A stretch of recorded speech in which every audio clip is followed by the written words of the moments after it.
I didn't grow up a hunter. It wasn't something that we did. And when you're a kid, you're influenced by those around you. My dad isn't a hunter. Nobody in my family was a hunter. So those influences were just not there for me. My father was tough on me growing up. He worked long, hard hours. We farmed a little and we raised some cattle.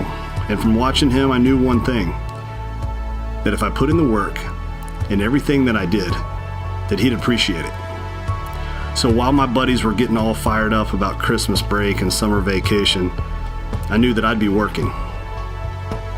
I remember asking my dad when I was a boy, how do you make more money? And his reply was simple, work more hours. That sentiment has always stuck with me. Sure, there's always going to be ways to work smarter, but I get what he meant. You have to work for it.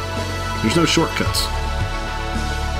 It wasn't until probably 12 years ago, one of my good friends came up with the idea that we're going to be deer hunters.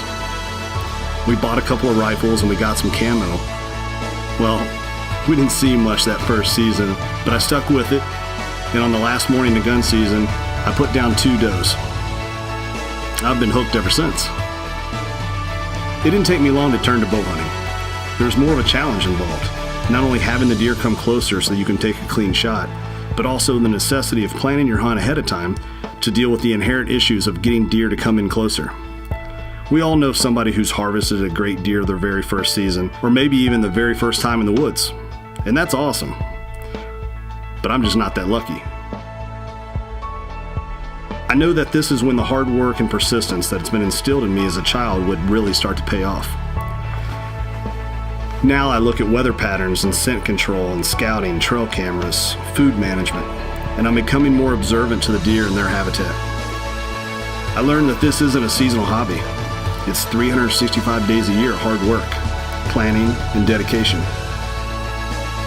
When all areas of hunting come together, the reward is so much greater. So now I'm 38 years old, and I've learned a lot about hunting, and I've learned a lot about myself. I've seen that patience and persistence spread to all areas of my life. I have children of my own that I'm trying to teach the same principles that I learned growing up. It would be great that if they would share my love of hunting and whitetail management, but if hunting isn't something that they can enjoy, I know that it's something that they're going to respect. I want them to understand why it is I do what I do, and why I work so many hours. And underneath it all, I'm probably still just trying to impress my dad.